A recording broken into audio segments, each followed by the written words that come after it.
Election हुआ तो vote जो मैक्सिमम पड़े या तो जमात इस्लामी को पड़े या आज़ाद उम्मीदवारों को पड़े, और आज़ाद उम्मीदवार वो जो पीटीआई जिनको सपोर्ट किया, कहीं पर वो ज़्यादा थे और कहीं पर हम।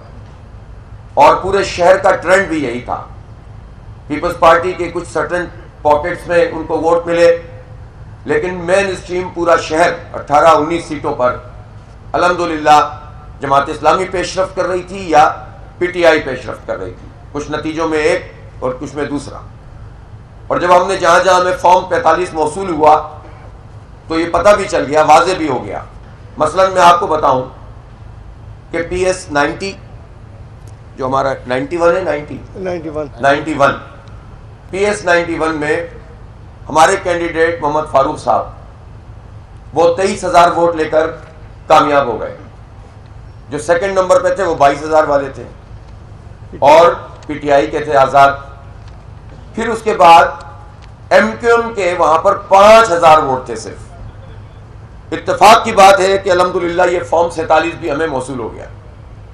इसका मतलब है कि ये तो आरओ की तरफ से ऑथेंटिकेशन हो गई। ये टोटल उर्दू स्पीकिंग आबादी है इल्ला माशाल्लाह। और उस पे MQM ने महज 5,000 वोट हासिल किए, जबकि इस पे कास्टिंग ही तकरीबन जो है 70-80 हज़ार वोटों की हुई।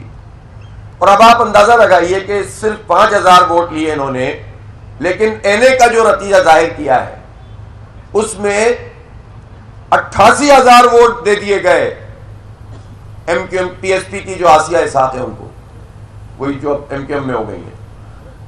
आप इससे अंदाजा लगाइए। इसके नीचे भी दूसरी सीट पे उनके भी 35,000। अब दूसरी सीट पर 90 पे, यानी इस पे तो इनके 5,000 हैं। जो 90 वाली सीट है PS जो 232 के नीचे लगती है, उस पे भी इनके मुताबिक भी 35,000 हैं, जबकि 5,000 से ज्यादा नहीं होंगे, 3,500 होंगे, बढ़ा दिया होगा। आप अंदाजा लगाइए कि ये बदतरीन धांधली इस वक्त की जा रही है। MQM जो खलास फारिग हो चुकी है इस शहर करार, मुस्तरद कर दिया लोगों ने, किसी काबिल नहीं छोड़ा इन्हें मुंह दिखाने के। और इनको सिफर बढ़ा के और नंबर बढ़ा के 10,000 से 1 लाख के, नई कराची में 10,000 वोट भी नहीं लिए, उसको 1 लाख कर दिया ख्वाजा इजहार साहब। जबकि आप उसकी PS देखें सारी, उसमें हम जीत गए, मोहम्मद अहमद कारी साहब भी जीत गए और अकबर कुरैशी भी जीत गए। उसकी तीसरी PS जो है वो काजी सदरुद्दीन साहब मेरे साथ मौजूद हैं, चंद वोटों का फर्क है, वो भी आजाद उम्मीदवार के साथ। आप ये बताइए कि तीनों PS हम जीत गए और इन सब के वोट टोटल करें तो MQM को 10,000 वोट भी नहीं मिले और 1 लाख वोट कर दिए गए ख्वाजा इजहार साहब के। इसी तरह से नवाजने का जो सिलसिला है जमील को ये बिल्कुल जो है इसी तरह से जारी है। अब आपको मैं बताता हूं 236, कोई जी अकल आदमी इसमें तसव्वुर कर सकता है जो टर्नआउट वहां पर था और जो रुझान पूरे मुल्क का था। हमें तो इसमें कोई वो नहीं है कि हम अपनी, जाहिर पीटीआई भी लड़ रही थी आजाद पर और हम भी लड़ रहे थे। और 236 सीट जो गुलशन और गुलिस्तान जौहर वाली सीट है, उस पर पीटीआई के कैंडिडेट आलमगीर को सिर्फ 1150 वोट दिखाए गए, 1152। कोई हद होती है। और हमारे महज 21,000 वोट दिखाए गए, जबकि इससे कहीं ज्यादा वोट जो है वो हमारे पास जितने फॉर्म 45 अवेलेबल है उसमें मौजूद है। तो ये जो जबरदस्ती मुसल्लत करने वाला एक मुस्तरद शुदा एलिमेंट, 35 साल की इनकी सियासत और खास तौर पर इनकी जो आखिरी सियासत है, इसमें जिस तरह से इनको मुस्तरद किया गया है और अवाम ने इनकी तरफ देखा तक नहीं, और उनको जबरदस्ती इस शहर पर कब्जा करने के लिए जो मुसल्लत किया जा रहा है, हम किसी सूरत में भी इसको कबूल नहीं करते। और हम अपने मैंडेट का दिफा करेंगे इंशाअल्लाह। जो हमारी सीटें हैं वो हमें मिलनी चाहिए, हम जीते हैं और हम ये चाहते हैं कि जो जनमन जीता है हम उसके लिए भी आवाज बुलंद करेंगे। अगर हमारे आजाद उम्मीदवार भी एहतजाज में हमारे साथ शरीक होते हैं तो बिल्कुल आए, हम मिलकर आवाज बुलंद करेंगे। और हम ये फैसला हमने किया है कि हम इस पर धरने देंगे, एहतजाज करेंगे, हम अपने मैंडेट की तौहीन नहीं करेंगे। इत्तला बना लिया है आरओ के दफ्तर के साथ, किसी को अंदर जाने की इजाजत नहीं है, जो चाहो नंबर तब्दील कर दो। कौन सी जमहूरियत है ये? फॉर्म 45 लेकर हम मौजूद हैं, लेकिन उन फॉर्म 45 को कोई मानने के लिए तैयार नहीं है। हम शहर भर में जीते हैं अल्हम्दुलिल्लाह, या पीटीआई जीती है, कहीं वो ज्यादा कहीं हम ज्यादा। लेकिन हम दोनों का रास्ता रोककर किसी तीसरी ऐसी कुव्वत को जिसको 5% भी लोगों ने वोट नहीं डाले हों, उसको जो मुसल्लत किया जा रहा है, ये बदतरीन सूरत हाल है। ये इलेक्शन कमीशन तमाशा बना हुआ है, पूरी दुनिया के सामने मजाक बना हुआ है और इसकी कोई क्रेडिबिलिटी मौजूद नहीं है।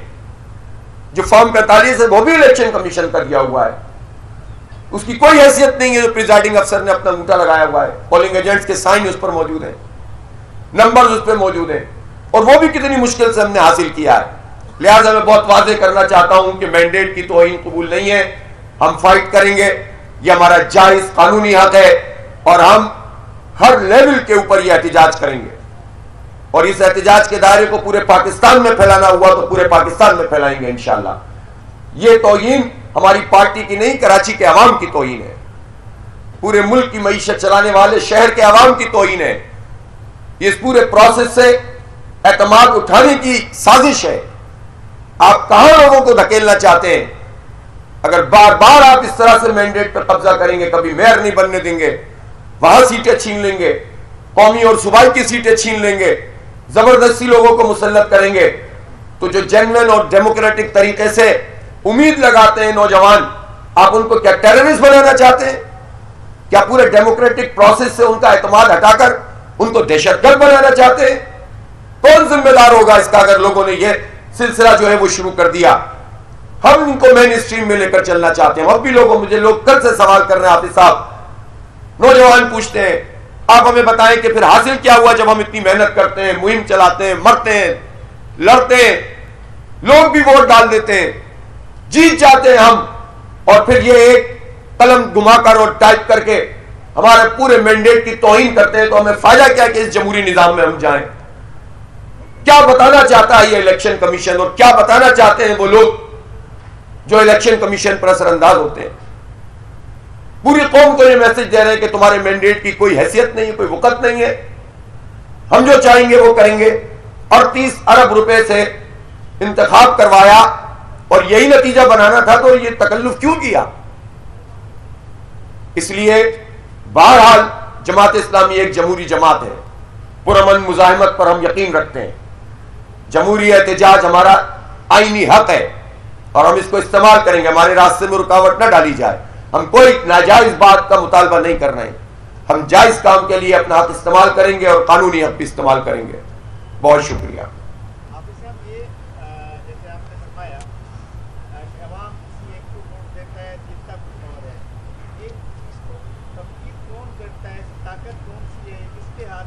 भाई हमारे सामने तो इलेक्शन कमीशन है ना, इलेक्शन कमीशन के पीछे क्या है ये तो इलेक्शन कमीशन से पूछेंगे जब धरने देंगे, तो वो बता दें कि हमारे बस में नहीं है।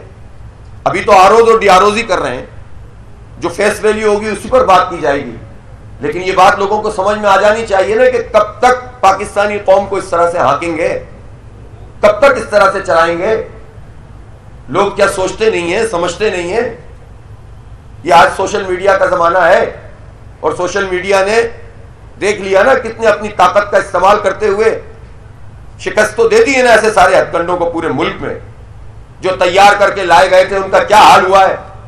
चेहरा छुपाकर जो है वो उनको जो सीटें दी जा रही हैं, तो उनके चेहरों की हालत देखिए आप पूरे मुल्क की सतह पर। जो वजीर आजम बनने के लिए खड़े हुए थे, जो अपनी स्पीच तैयार करके बैठे हुए थे, उनकी हालत तो देखिए कल पाकिस्तान के अवाम ने उनका हाल क्या किया है। ऐसे लोग मुसल्लत कर रहे हैं आप लोग। और फिर उन्होंने यहां तो वैसे ही ठेके पे देने की बात की थी, पहले ही तय कर लिया था।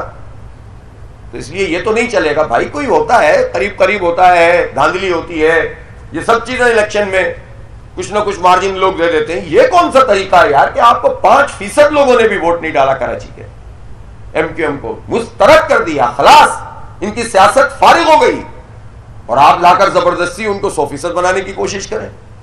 कैसे कबूल कर लेंगे हम इस बात को? कराची में नेटवर्क बंद था, जाहिर है जो आप बात कर रहे हैं, लोग डब्बे उठा के जा रहे थे, वहाँ पर रेंजर्स मौजूद थे, पुलिस मौजूद थी, वो तो कुछ नहीं कर रही थी। क्या पहले से ये प्लान हुआ था कि यहाँ पे? इन सब बातों से तो यही लगता है। देखिए मैं तो अभी तक मैंने कोई ऐसी बात नहीं की जिसके मेरे पास एविडेंस ना हो। ये जो डब्बे उठाकर ले गए थे, जाहिर डब्बे उठाने का तो एविडेंस है, लेकिन उसके नतीजे में जो उन्होंने नंबर बदले वो फॉर्म नहीं है मेरे पास। लेकिन जो फॉर्म मौजूद है मैं तो उसकी बात कर रहा हूं। इसी तरह से जो चीजें हमारे पास मुकम्मल सबूत की सूरत में हमें पता है वो बात कर रहा हूं। तो ये कौन सा तरीका है भाई इस तरह से जो है वो चीजों को चलाने का?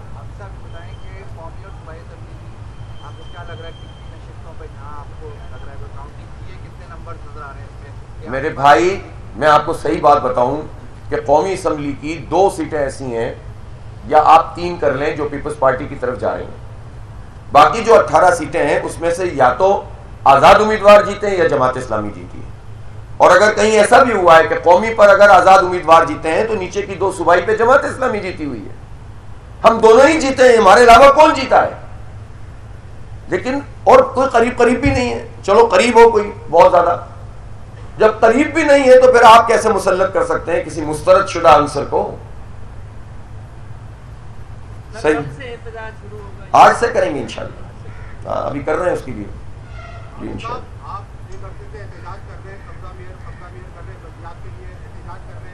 आपके एहतजाजों का आज तक कोई नतीजा बरामद नहीं हुआ, आप मजीद कौम को नए धंधे में लगा रहे हैं, कब तक एहतजाज करते रहेंगे? कौम को जिस धंधे पे जिन लोगों ने लगाया उनसे सवाल आप करते नहीं है। जो इस धंधे के खिलाफ एक आईनी हक इस्तेमाल करे उसको कह रहे हैं कि कब तक लगा के रखेंगे? आप दीवार से लगा के रख दें पूरे पाकिस्तान के आवाम को, और कराची के लोगों के मैंडेट को दीवार से लगा दें, और हम जो है वो उसके ऊपर एहतजाज भी ना करें। तो जो एहतजाज नहीं करेगा वो गलत करेगा ना भाई। तो हम तो अपना ये आईनी हक इस्तेमाल करते हैं। आप क्या समझते हैं कि जो होता रहे और हम एहतजाज भी ना करें? तो ये तो नहीं होगा ना।